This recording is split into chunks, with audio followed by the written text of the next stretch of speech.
Here is yet another email from C. Davis. Dear Scarlet Derby, what advice would you give at a commencement for graduates of an Institute of Higher Learning? Oh, it's that time of year again, isn't it? Davis, I have a certain esteem for people who have been invited to do commencement speeches. It's a clear sign that they've achieved something truly great in their lives and deserve for their knowledge to be dispensed to the hopefuls of a new generation. I cannot legitimately follow in the footsteps of such great individuals, but that's never stopped me before. Ahem. Ladies and gentlemen of the graduating class of 2019, it is I, the Scarlet Derby, superhero of yesterday and famed YouTube and Twitch personality, or as reasonable a facsimile as one can get these days. I speak to you today as a peer, a graduate of Columbia University, class of 1888. Now, I don't have the time to give you the wealth of some 350 years of experience, so I'll just do what most commencement speakers do, and bring it down to the most significant point. As of this commencement, you've taken a bold step forward in your education. I say this knowing full well, unlike a few of you, that your education is far from over. Oh yes, you may be in cap and gown today, but you see, to be an intelligent working professional, it is always important to maintain that healthy, natural curiosity that puts you in the position that you are today. Intelligence is and will always be what separates you from the common man, but intelligence is nothing without the healthy curiosity of education. As you step out into the higher echelons of the working world, take the time to see if you get the opportunity to learn something new. And if you do, take it. Even if it's something that's trivial. Offhand, it could be something that you've always wanted to do. Right now, I'm learning how to play the piano.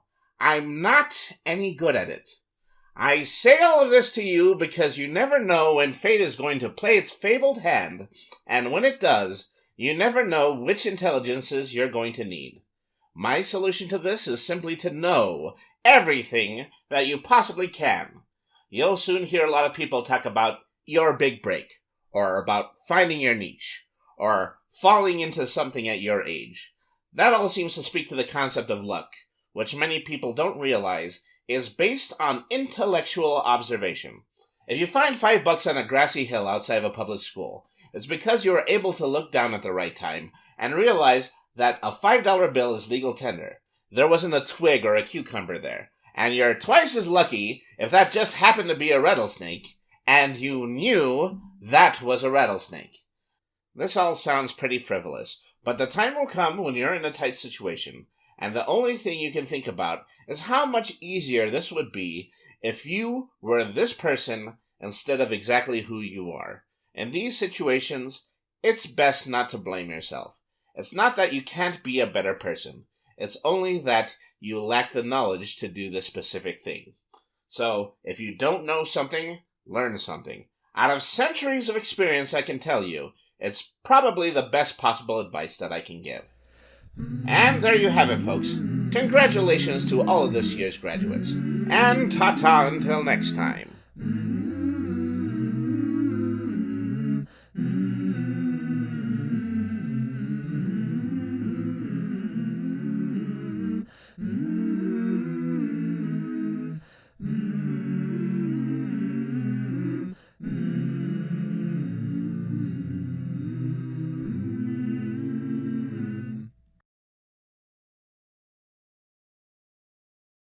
Welcome to the latest edition of my top secret lair, the Hall of Fandom, an institute created for the express purpose of monitoring one of the most important elements of being a superhero, their popularity. It took a lot of time and effort to erect this magnificent structure. It cost me a small fortune in popsicle sticks. But it is more than worth it, as I will now use this storied land to celebrate anyone who contributes to my various projects via Twitch and Patreon. To your left is a scrolling list of every single Twitch and Patreon supporter. Just $1 on Patreon, or any amount of donation on Twitch during a live stream will put you on that list. To the right is a list of VIP Derby cadets, members of the Scarlet Derby fan club who have contributed $25 on Patreon or subscribed on any level to my channel on twitch.tv/the Scarlet Derby. I will say their names out loud during every single one of these sessions. So thank you to Karina Blank and Blanca Barcena for being the first two $25 contributors on Patreon. Do you see that? I said their names out loud. That's what I do when you're on this list. So if you'd like to be a part of this segment, please consider supporting the Patreon at patreon.com/the Scarlet Derby or supporting my streams on twitch.tv/the Scarlet Derby and join the many within this storied hall of fandom. Until next time, Derby Cadets.